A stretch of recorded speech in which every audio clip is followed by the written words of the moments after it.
Hi, my name is David Mivshek. Through this documentary, I'm going to familiarize you with the method I've unraveled that decodes language in a way that can be used to investigate the past, tell the future, determine the likelihood that a creator of some sort intentionally constructed reality, measure how free the choices we make really are. Amongst other deep considerations, humans have struggled to provide evidence for or against. I've done my best to present the information for my study in an as easy to understand way as possible, without sacrificing the information's intricacy.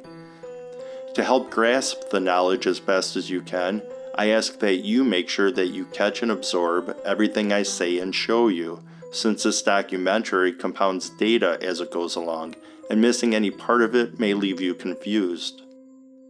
I've used 13 of NASA's manned space missions, all 12 Apollo missions and 1 Challenger mission, as a way to exemplify my study.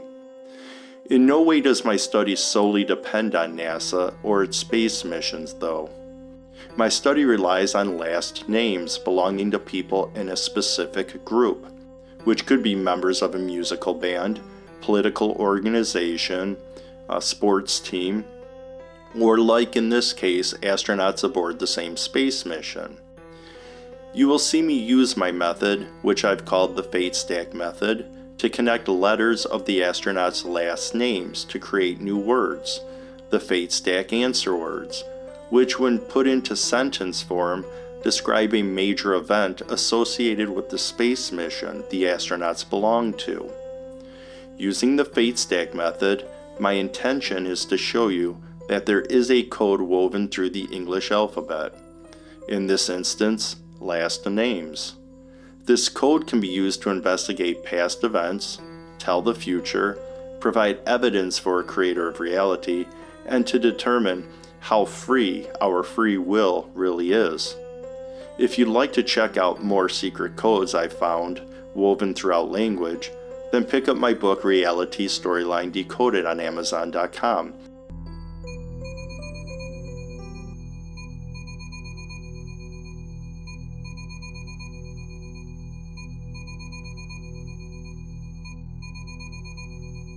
"1967. 3 men intend to leave Earth, with their sights set on the darkness of space and their imaginations guided by the moon. However, their destination, as lofty as it was, would soon become consumed in a fiery technological disaster. Was the fate of the astronauts pre-planned, or was it the result of nothing more than an undestined ending? 1969. Neil Armstrong steps down rungs of a ladder, binded to mankind's intentions for stepping on the moon's surface for the very first time. Were Neil's steps a human-guided event, or did Neil walk right into a supernaturally scripted occurrence? 1984. 7 astronauts chase a shared dream of shooting for the stars, only for their unified mission to be split apart in the end. Could the 7 astronauts have made better decisions, or were they binded to a preset plot woven into their assignment? Is language merely the result of humans needing to communicate with each other, or was language invented with the more astronomical purpose in mind? And was the mind language born in our own, or are its letters the bits and pieces of a programming code developed by a being that created the beginning of time? January 27th, 1967. 3 astronauts, Ed White, Roger Chaffee, and Virgil Grissom, board NASA's Apollo 1 spacecraft to run a preliminary power test and snug themselves into the tightly packed command module. But as they'd soon find out, the command module would become their final resting place. But was their fate pre-planned, or was it an undestined ending? David Mivshek, author of Reality Storyline Decoded, uses a method he calls fate stacks to show that the 3 astronauts' fate was not only not in NASA's control, but instead was intentionally pre-programmed into reality's timeline of events. By vertically listing last names of people who comprise a specific group, like the last names belonging to the 3 Apollo 1 astronauts, White, Shappy, and Grissom, listing the shortest name on top to the longest name on bottom, left aligning every name row, and sequentially placing the last name's letters in columns, an evenly spaced latticed matrix of keyword letters unfolds. If numbers can be manipulated in numerous ways to create formulas and equations that define the framework of physical reality, then why can't we take letters of language and manipulate those like numbers to reveal reality's storyline and the code that's woven within? To solve a fate stack, connect keyword letters horizontally and/or vertically to spell new words. Each letter in the matrix must be used and used only once. New words should enhance the fate stack answer's meaning. Words like nouns, pronouns, verbs, adverbs, and adjectives. Remove the newly formed words, the answer words, out of the matrix from top left to bottom right, in the same direction an English paragraph is read. Remove and list each answer word only once to minimize redundancy. List the answer words linearly in the order they were removed, then add punctuation to add grammatical structure to the answer and to clarify its meaning. If keyword letters are connected correctly, a message concerning the people whose last names are used to construct the matrix and noteworthy events relating to them will unfold. But does the answer to Apollo 1's fate stack matrix, which fate foes me, Riggs's, bear any real significance when compared to the Apollo 1 astronauts and their mission? Apollo 1, the first manned mission of NASA's lunar landing program, ended in a deadly, fiery disaster during a power test, killing all 3 of its crew members. The fire, caused by the failure of specific mechanical devices and spacecraft equipment, was ignited by a spark in a weak point in wiring running near a junction in a leaky ethylene glycol water cooling line. In other words, the 3 crew members burned alive, not because they did something wrong, but because the machinery and equipment specially designed for the spacecraft failed, and the fate of that failed technology was a fire that defied the lives of all 3 astronauts, as if the fire treated the astronauts as enemies in an outright winner-takes-all war. So which fate foes me, meaning which inevitable adverse outcome treats the astronauts like an enemy?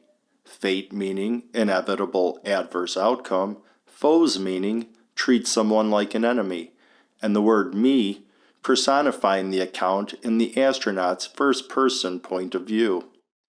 One only needs to recall how the astronauts died on Launch Pad 34, Friday, January 27, 1967, to realize it was the Apollo 1 spacecraft's specialized machines and equipment's fate, the fate of the Riggses fire, that became the astronauts' ultimate betrayer of their lives. Sometimes fate stack answers contain first-person pronouns, like me or we, as if the answer is being spoken by who the answer is describing. This style of personification gives the answer an air of authenticity.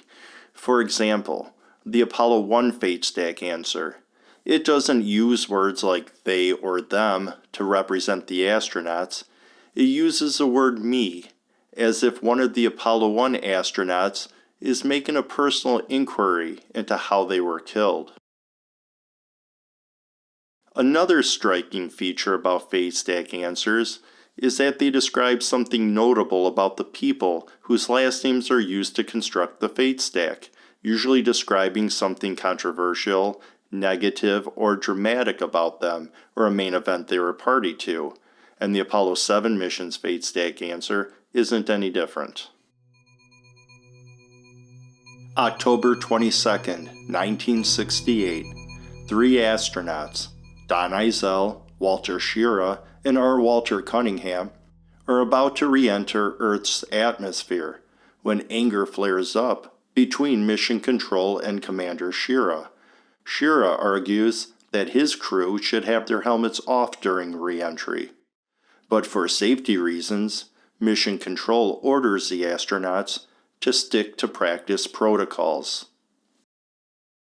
Vertically stack the astronauts' last names, shortest name on top to longest name on bottom. Connect the letters of the astronauts' last names horizontally and/or vertically to form new words. Remove the new words, the answer words, out of the matrix from top left to bottom right, the way an English paragraph is read, and then punctuate the answer to give the answer grammatical structure. Next, define uncommon or ambiguous answer words to clarify the answer's meaning. Uncinches means loosens. Riles means angers. And the word ham means overact. So Commander Schirra presses his crew to loosen or uncinch and remove their helmets to prepare for the return into Earth's atmosphere, which riles or angers Mission Control. So when we reread the answer, we can see it means that the loosening of the helmets riles/angers Mission Control, while I, meaning Captain Schirra, overacts. In a heated exchange, Commander Schirra tells Mission Control, if we had an open visor, I might go along with that. To which Mission Control replies, okay, I guess you better be prepared to discuss in some detail when we land why we haven't got them on, meaning the helmets. The only thing we're concerned about is the landing. It's your neck, and I hope you don't break it. To which Schirra sarcastically replies, thanks, babe.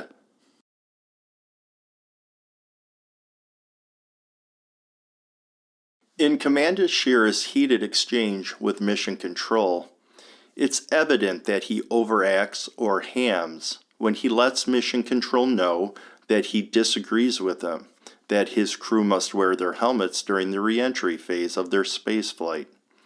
In one instance, he implies that even if their helmets didn't have visors, he would still be the one making the decision if his crew should wear their helmets during re-entry or not, when he says that he might go along with Mission Control's commands. In another instance, he closes out the conversation by calling a man he's conversing with at Mission Control, babe. Schirra was implying that he held the upper hand, while downplaying Mission Control's role, making them appear like a nagging woman. 3 astronauts, 1 mission. Another fate stack answer recounting a notable event, an event that ultimately angered NASA to the point of banning Walter Schirra from all subsequent spaceflight missions. December 22nd, 1966. 3 astronauts are selected to fly the Apollo 8 mission: Frank Borman, William Anders, and Michael Collins. However, 6 months before launch date, Collins suffers a herniated cervical disc and is switched out for backup crew member James Lavelle. A personal change that not only affected the lineup of astronauts, but affected the fate stack's answer as well. Connect the keyword letters horizontally and/or vertically to form new words. Extract the new words, the answer words, from the matrix in a top left to bottom right hand sequence. Then punctuate the answer to give the answer grammatical structure. Now, define answer words to clarify what the answer, band or remands Lavelle, means. Band means unite for a common purpose, while remands means supply with fresh personnel. Therefore, the answer says that a focal point of the Apollo 8 mission was a change in crew members, that the band of astronauts was remanned with new personnel, meaning Lovell united with the crew to replace the ailing crew member, Michael Collins.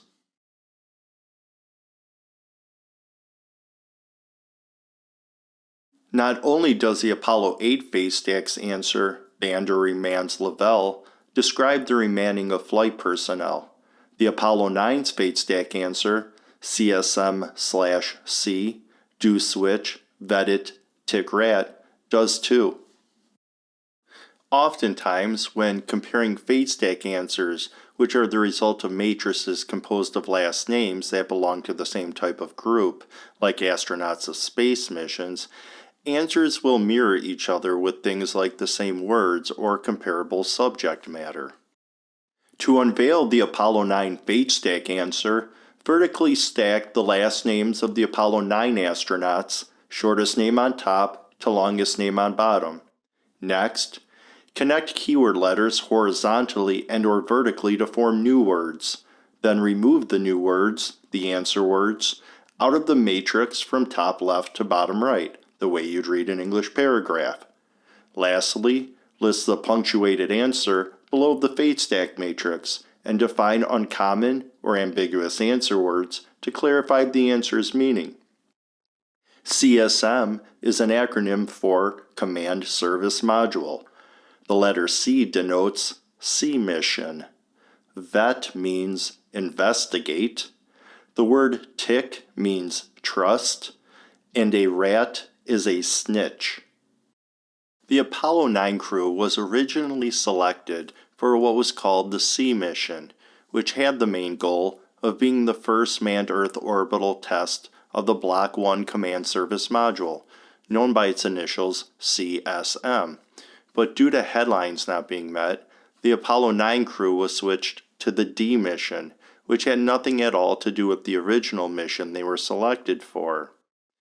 Not only does Apollo 9's fate stack answer mirror Apollo 8's in that it has to do with the rescheduling of personnel, it literally tells us to vet or to investigate the events surrounding the Apollo 9 mission so we can see for ourselves that it contains reliable information divulged by the fate stack answer's author, who portrays themselves as a rat, meaning a snitch, an informant giving us specific information which we can tick or trust.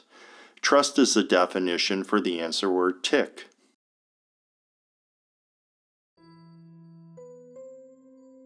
Just like astronaut Walter Schirra of Apollo 8, the astronauts of Apollo 10 were considered to be untrustworthy when it came to sticking to mission plans.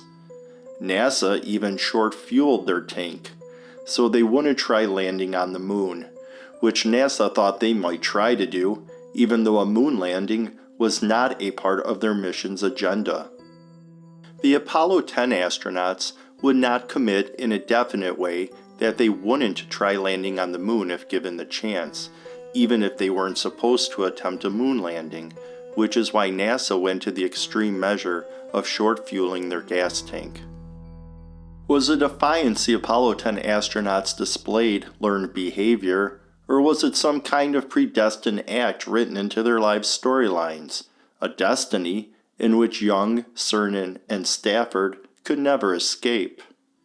Stack the Apollo 10 astronauts' last names vertically, shortest name on top to longest name on bottom. Connect the letters in the fate stack horizontally and or vertically to create new words.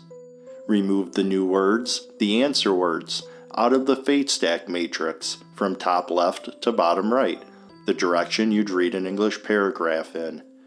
Add punctuation to finalize the answer. In this case, a message describing the astronauts as overachieving employees who couldn't make a definite commitment. Where coy means reluctant to make a definite commitment. Gunner means excessive go-getter, meaning overachiever, while staff means employees. So what does the answer "coy gunner and/or staff" mean? It means that the overambitious employees, the go-getters of NASA, the Apollo 10 astronauts, were reluctant to make a definite commitment that if presented with an opportunity to land on the moon once in moon orbit, they'd not do so, even though they'd be starkly defying mission protocols. July 16, 1969. 3 astronauts, Ed Aldrin, Michael Collins, and Neil Armstrong, take off and cut through the emptiness of outer space, while carrying the burden of one main ambitious purpose, putting man's first foot on the moon. July 20th, 1969. Just 4 days after takeoff, Neil Armstrong steps down the rungs of the lunar module's ladder, which is graced with an engraving stating mankind's goals of laying its soul on the moon's surface for the very first time, while command module pilot Michael Collins sits up high, getting a bird's-eye view while orbiting the moon in the command module spacecraft Columbia. Decode the Apollo 11 fate stack by vertically stacking the last names of the Apollo 11 astronauts, shortest name on top to longest name on bottom. Connect the keyword letters in the matrix horizontally and/or vertically to make new words. Applying these fate stack protocols over and over again to obtain coherent answers strengthens the validity of the process. Now extract the newly formed answer words from the matrix, top left to bottom right. Then punctuate the final answer and define uncommon or ambiguous answer words. Lad means a man. The word arc means a curved path. Mince means intents or purposes. And wrongs means the same thing as rungs, or steps of a ladder. The Apollo 11 fate stack answer describes 2 major mission events. The answer's first sentence, lad roll an arc, refers to Collins orbiting the moon in the command module. The lad, the man, Collins, rolling in an arc, meaning orbiting the moon, while astronauts Aldrin and Armstrong focused on the moon landing aspect of the mission. The answer's second sentence, mince wrongs, read as mince and wrongs, read like a list of objects, refers to a stainless steel plaque attached to the 3rd and 4th rungs of the lunar module ladder, bearing mankind's intents, or mints, or purposes, for landing on the moon, which were 1. To set foot on the moon, and 2. To come in peace for all of mankind.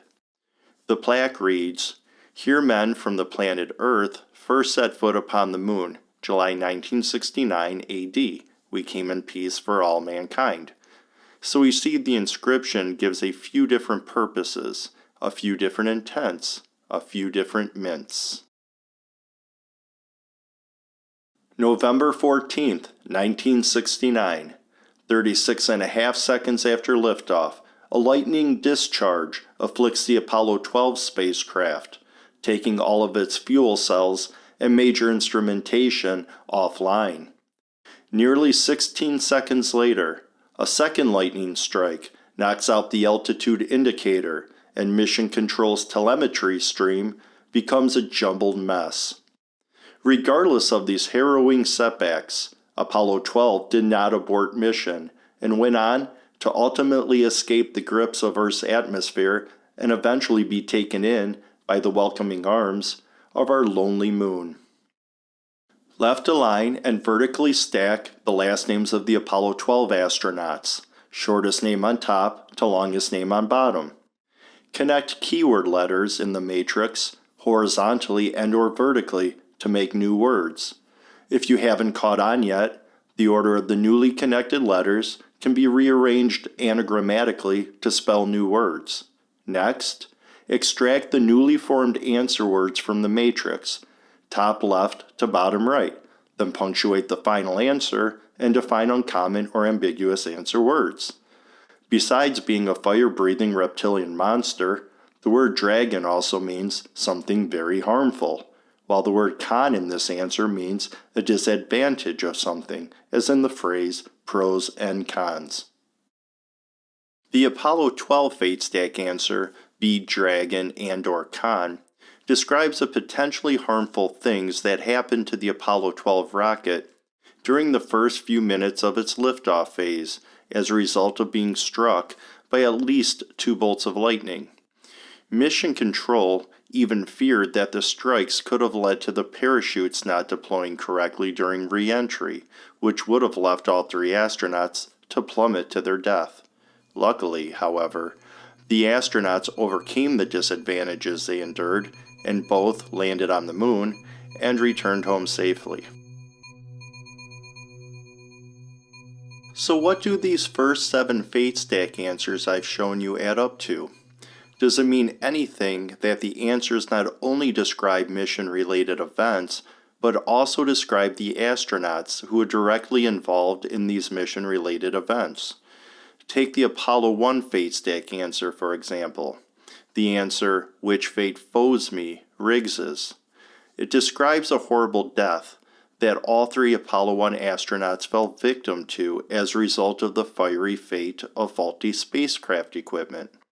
Likewise, the Apollo 7 fate stack answer, uncinches, riles, / anger, I ham, describes the astronauts loosening and removing their helmets during re-entry, and Commander Shear's colorful bickering with Mission Control about uncinching their helmets. Is there anything that can be drawn from the fact that the fate stack answers, which narrate events the astronauts were involved in, were formed from the letters belonging to the astronauts' last names? Is it just coincidence that the Apollo 8 astronaut lineup was altered due to Michael Collins having back surgery, while at the same time the Apollo 8 fate stack answer, band or remands, Lavelle, tells about the original Apollo 8 astronaut crew being remanned with backup crew member James Lavelle?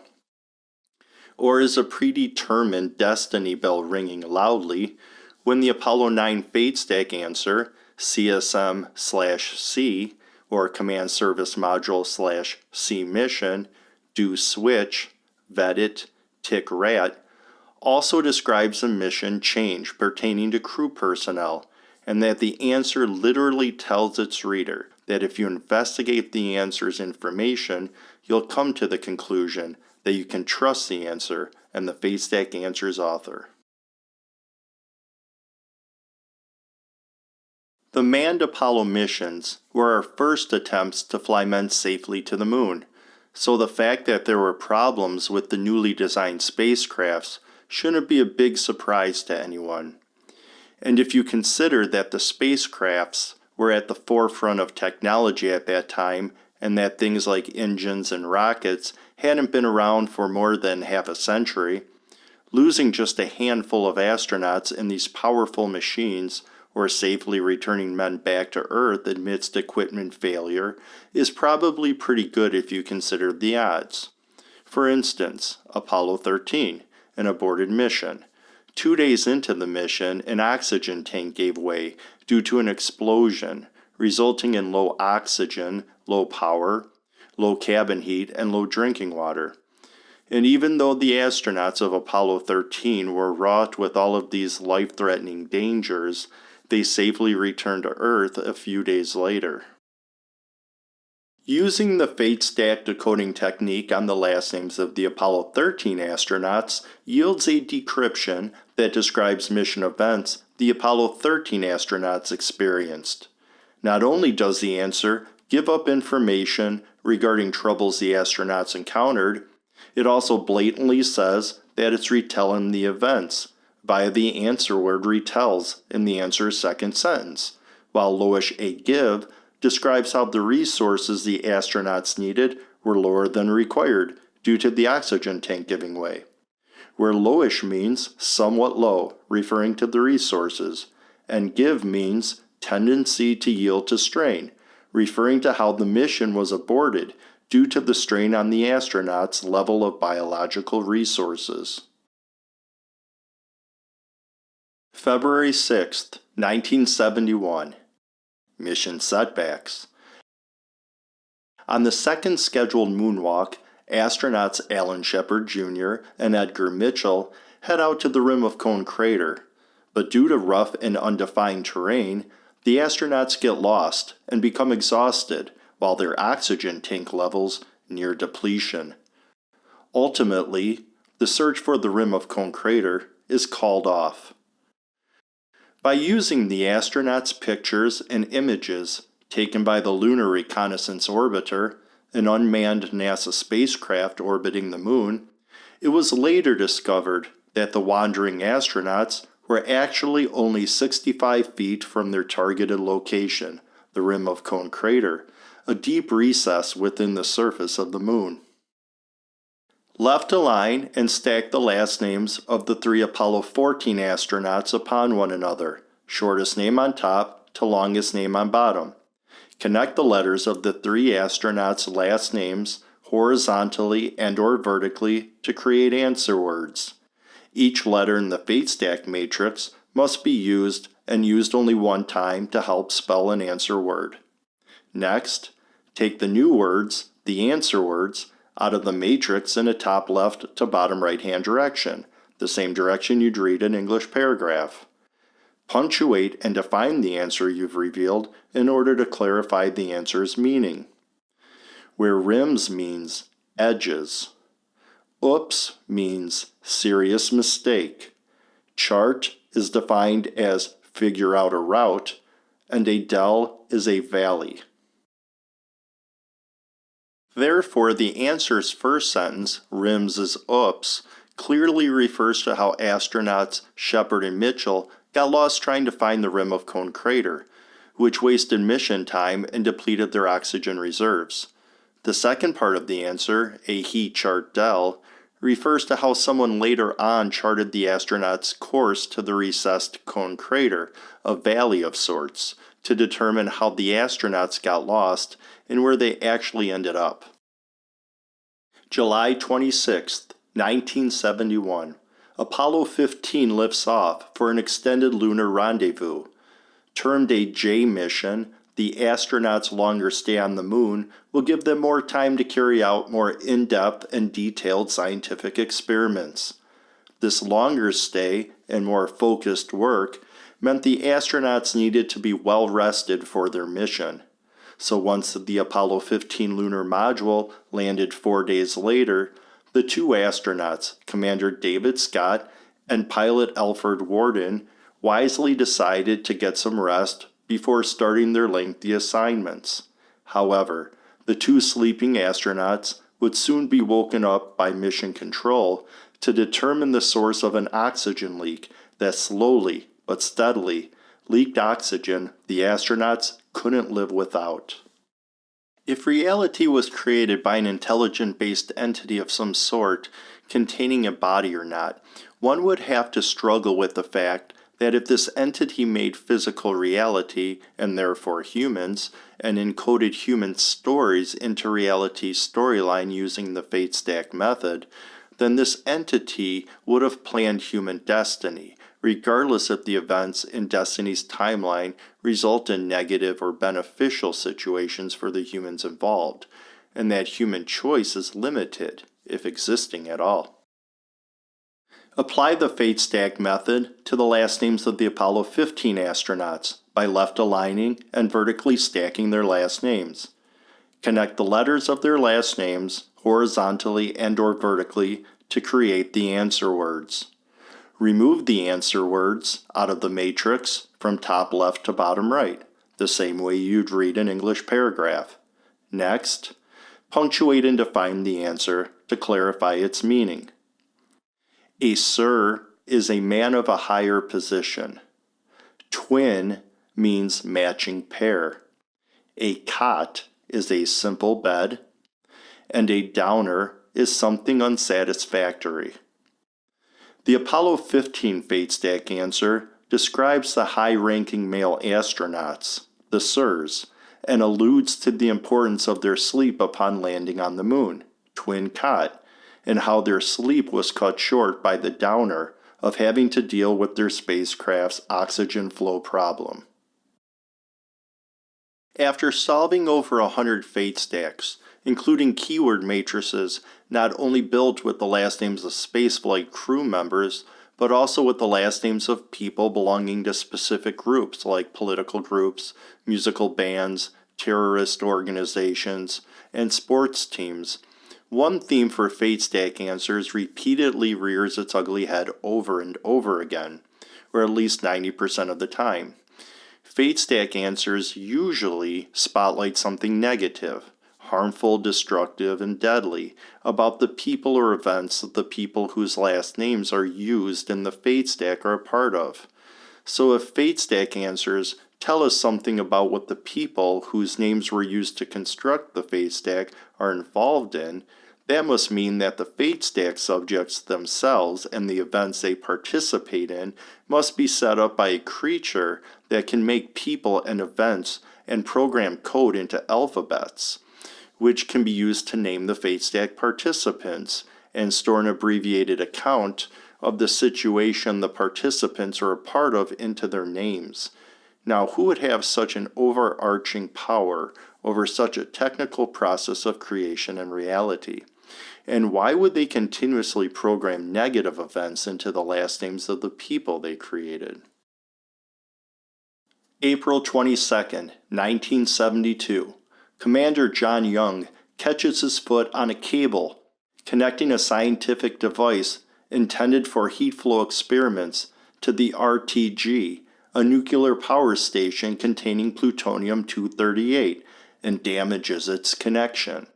Some techs at Mission Control thought the cable could be repaired, but due to time constraints, the heat flow experiment is ruled as insignificant to the point that the decision was made to cut the experiment from mission plans altogether.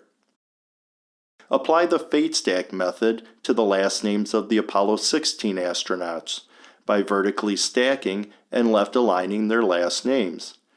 Connect the letters of the keyword matrix horizontally and/or vertically to create new words.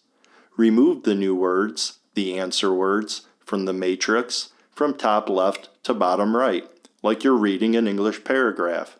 Then punctuate the answer and define uncommon and ambiguous answer words to clarify the answer's meaning. Where DOMI means dome-shaped. A nuke is a nuclear electric power generator. Taut means containing only relevant parts, and niggly means insignificant.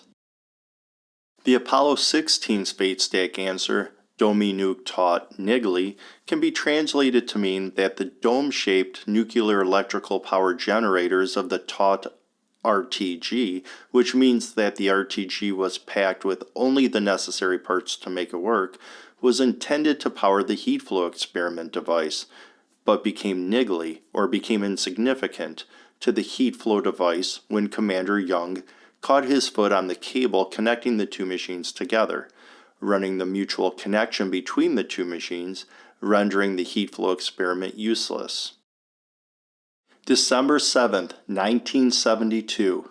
3 astronauts, Ronald Evans, Eugene Cernan, and Harrison Schmitt, travel into space aboard the final Apollo spacecraft, Apollo 17. As with preceding missions, the astronauts plan on running scientific experiments on the moon. One of these experiments, the seismic profiling experiment, is a series of detonated explosions that make an etching into the lunar surface to measure the lunar surface's structure. Stack the last names of the Apollo 17 astronauts vertically, shortest name on top to longest name on bottom. Next, connect the keyword letters horizontally and/or vertically to create new words. Remember, each letter can only be used once. Remove the new words, the answer words, from the matrix from top left to bottom right, the way you'd read an English paragraph. Then punctuate the answer and define uncommon and ambiguous answer words to clarify the answer's meaning. Caverns means hollows out. The word machines refers to an electrical devices, while TNT is a highly explosive compound. So how does the answer, caverns, machines as TNT, relate to the Apollo 17 mission?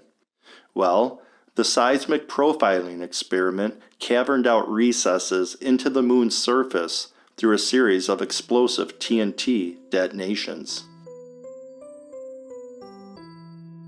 12 manned Apollo missions, 12 fate stacks decoded using the letters belonging to the last names of the astronauts aboard each mission, 12 fate stack answers describing specific events of the missions they were hacked from.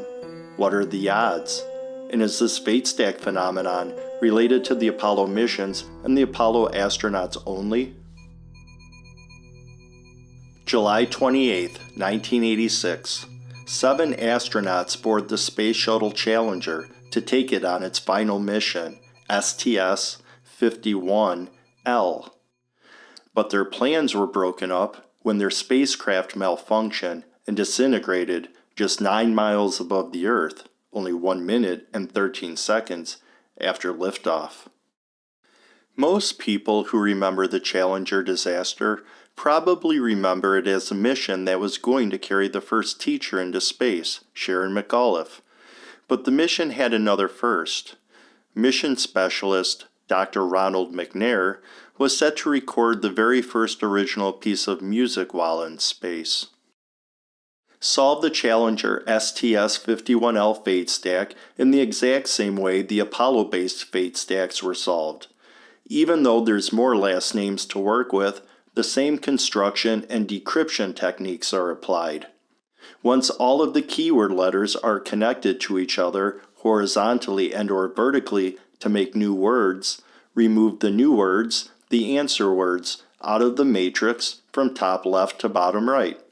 Now, is it just a coincidence that coherent, meaningful messages keep coming up? Or are you starting to realize human language has been pre-programmed with multi-dimensional messages reflecting reality's eventful storyline? Now let's go ahead and clarify what this fate stack answer means. Cosmic means pertaining to the cosmos. Jams means plays music. The word rives means breaks apart. Kink means a flaw likely to impede operation in a system. Zulu is a designation for time used by NASA. Mac refers to a fellow, and fife means to play the fife. The Challenger STS-51L fate stack answer begins with the word cosmic, which is used to tune the reader's mind to things having to do with outer space. The next sentence refers to someone as being the brainiest or smartest. Dr. Ronald McNair, one of the astronauts aboard the STS-51L space shuttle, graduated valedictorian of Carver High School in North Carolina. So one could rightfully describe Ronald with the adjective brainiest. The second sentence continues after the slash with the phrase, he jams. He jams describes a major mission objective. McNair, a man, he, was a saxophonist and was set to play, or jam, and record a saxophone solo while in outer space, which would have made him the first person to record music in outer space. However, Dr. McNair never had a chance to jam his solo because his body was physically ripped apart, which is what the phrase "rives Ron" means in the third sentence of the answer. Ron's body was ripped apart when the Space Shuttle Challenger disintegrated in midair as a result of an O-ring seal failure, or kink, on one of the rocket's boosters. The next word in the answer is Zulu. Zulu time is a worldwide scientific standard of timekeeping, also known as UTC, or Coordinated Universal Time. It's used by astronomers in the Deep Space Network. Just like how the word cosmic tunes the reader's mind to the topic of outer space, the word Zulu keeps the reader's mind focused on the topic of outer space. The final sentence of the answer, a Mac fife, means the same thing as saying a fellow plays the fife. But Ron, the fellow, wasn't going to jam a fife solo, he was going to jam a saxophone solo. However, let's keep in mind how all of these fate stack answers have been coherent and meaningful so far, each one relating to the mission and astronauts they were derived from. Let's also remember that these fate stack answers are abbreviated accounts of things that really happened, and only use a small amount of letters to report on complex situations. These answers were derived as codes, not encyclopedic entries. And besides that, maybe the fate stack author wanted to add in a little flavor to their writing style. It might sound like I'm making excuses for why the word fife was used instead of the word sax or saxophone, but at the end of the day, a fife is a woodwind instrument and so is a saxophone. So the phrase a Mac fife, meaning a fellow plays a woodwind instrument named a fife, is analogous to saying a Mac saxophone, or a fellow plays a woodwind instrument named a saxophone. Both woodwind instruments. An analogy, and a heavily supported one, based on the fact that not only does everything in this fate stack answer describe events of the mission it was derived from, but so do the 12 Apollo fate stack answers you've already borne witness to. 13 space missions, 43 astronauts, 276 letters of the English alphabet. What are the mathematical odds that 13 answers obtained by using a meticulous and tightly rule-based method, the fate stack method, in every instance could all end up revealing knowledge about the astronauts whose last names its letters were derived from? And if David is right, that using his fate stack method can produce these answers time and time again, then at some point, disbelief and criticism should give way to belief. But what is it you'd ultimately be believing in?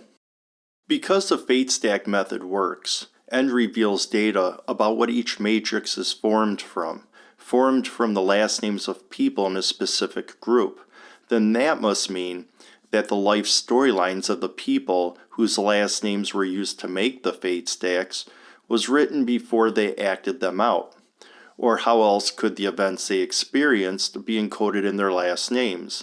Names that they didn't give themselves, but were given to them and had origins from different cultures and date back hundreds, if not thousands of years. So I'm saying if someone solves a fate stack after an event it describes occurs, then the solver is telling the past. But if a solver decodes a fate stack before the event its answer describes occurs, then the decoder would be hacking into the future. There are so many questions fate stacks answer, like, can the future be told? Is there a penultimate creator of reality? If there is a creator, does that creator have a plan for us? In all three instances, the answer is yes. Okay, so I get it. That was a lot of information to take in. So what I want you to do is concentrate on what I'm going to tell you right now. And this is what you should really take away from this documentary. In the beginning of the documentary, I told you the fate stack method can tell the past, can tell the future, can also measure how free we are as people, and also if there is a creator of reality. So using the fate stack method through the documentary, I showed you that it can tell the past because we were looking at something that has already happened, the Apollo missions and the Challenger mission of NASA's space program. Okay, so at this point, I'm sure there's at least some people watching saying, yeah, but that's only if the fate stack method is real, that it would be telling the past. Now, if you stop and think about this for a moment, I used all of the manned space missions of the Apollo space mission. Okay, I didn't leave any astronauts out. They were all used. All the ones that flew in the mission. You would think at some point over 12 of these that an answer could not be made, or at least an answer that didn't describe the mission that the astronauts were a part of, or maybe even There would be one that I wouldn't be able to make words with because of vowel placement within this matrix of letters. But as I showed you in the same topic, using all of the manned space missions for Apollo, they all answered according to what the mission included, meaning what happened in the mission.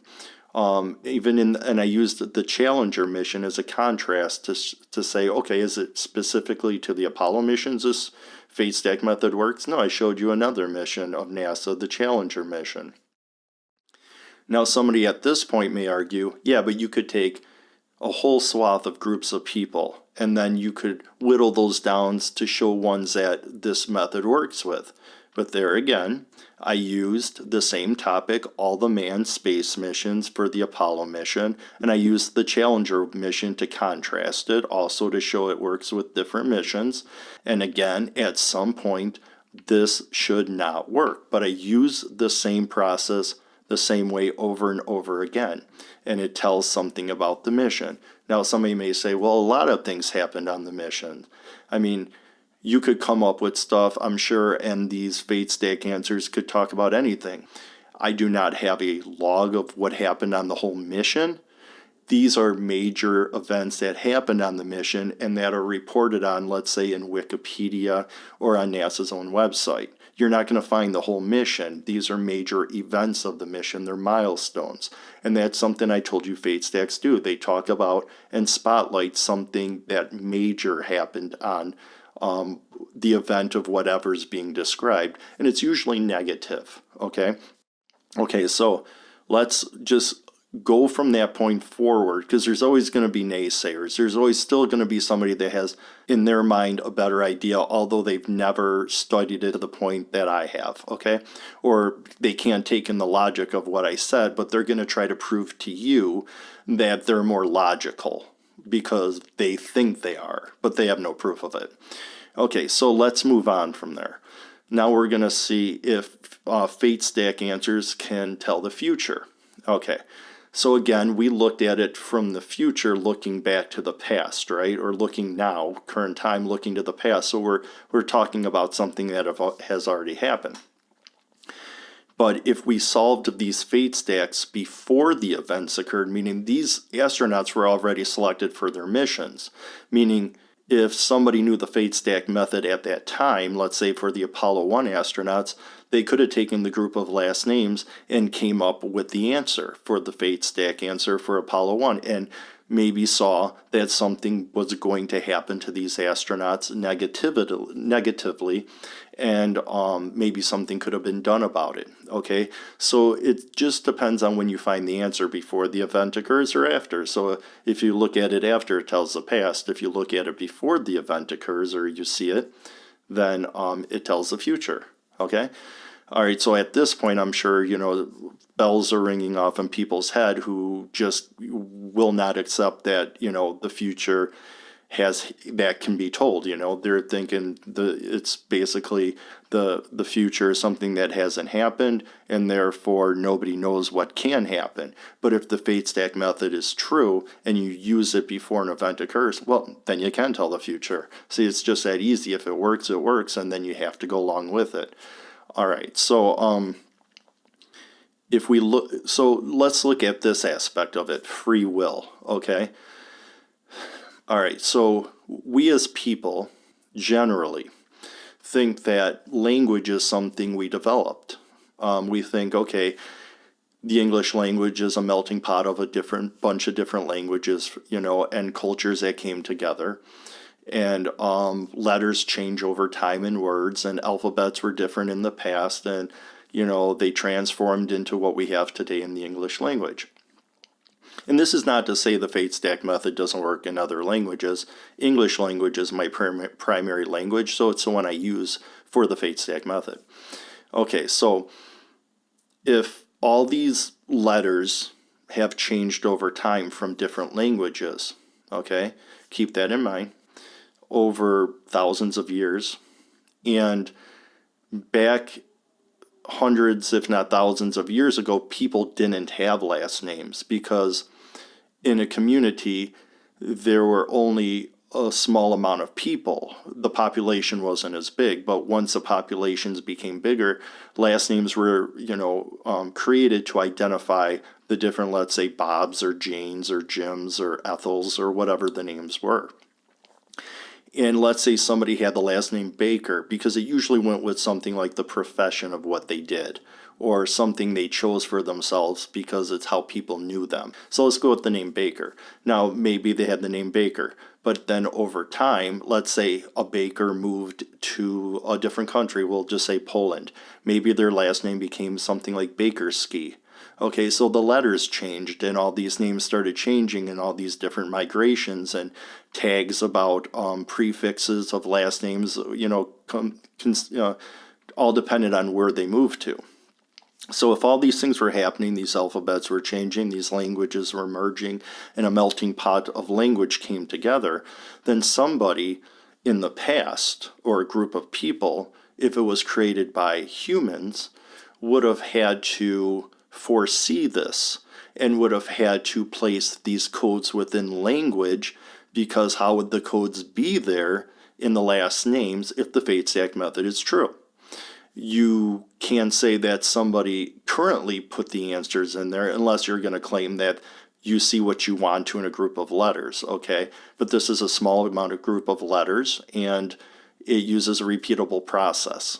Okay, so if the fate stack method is true, then we know currently nobody put that code into the language. We could say maybe somebody in the past did, but then we'd have to say that they predicted the future, because these codes, these fate stack answers, tell about things that are happening, right? They tell about the space missions, what the astronauts went through, even, their death. So if somebody put these codes, facetiously or humorously, or just wanted to show off their massive amount of intelligence sometime way back in the past, they would have had to have a clear indication of what was going to happen in the future. And not only that, they would have to follow the strains of all these different alphabets and how all these names would change, and then how all these groups of last names would come together when a group of people came together. That sounds like a pretty wild thing to think that a human or a group of humans did sometime in the past, right? So we can eliminate that. We can say, okay, no humans did that. Well, if no humans did that, then how are the codes in the language, okay? So then we have to ask ourselves, did we really make language, or are we more like transmitters, like a radio? Message comes in and we communicate the message out. So at that point, we would have to question how free our will really is. We're not even deciding our language. It's just something that was made at some point, and it's given to us, much like our body is given to us, or the earth is given to us, or a tree is given to us. It's not something we made because we see it or because we were born and it was there. It's something outside the realm of human control. Okay, so if humans didn't make the alphabet and language and these codes, then who did? Now, you could argue that some alien race, made humans and made time and made, people and events and tied their names to it and made this code work and put it in a nice little package and said, here you go, this is what's going to happen. But why would we assume that like an alien race that comes from another planet would do this? Okay, because the control and the amount of intelligence and the time and the care to make this happen would be something so, intelligent and so intentional that it would be compared to looking at Earth or the sky or anything that's natural and pondering who made that. Okay, so now I'm sure at some point, or at this point, there's people that are like, okay, wait, this is too much. Those codes ain't there. This all can't be true. This is not what I believe, so forth and so on. Understanding who you are and understanding where you're at does not necessarily go along with what you currently believe. that's what you need to change within yourself. You need to take these walls down and you need to see the obvious, okay? It's almost common sense. I mean, if you have a code within language and people didn't put it there, and you can't prove aliens put it there, and, you know, if you're going to say aliens put it there, then why not just believe that something that's so intelligent and intentionally put it there is also the same thing that created physical reality? If it can create physical reality, I'm sure creating a code like fate stacks would be a walk in the park.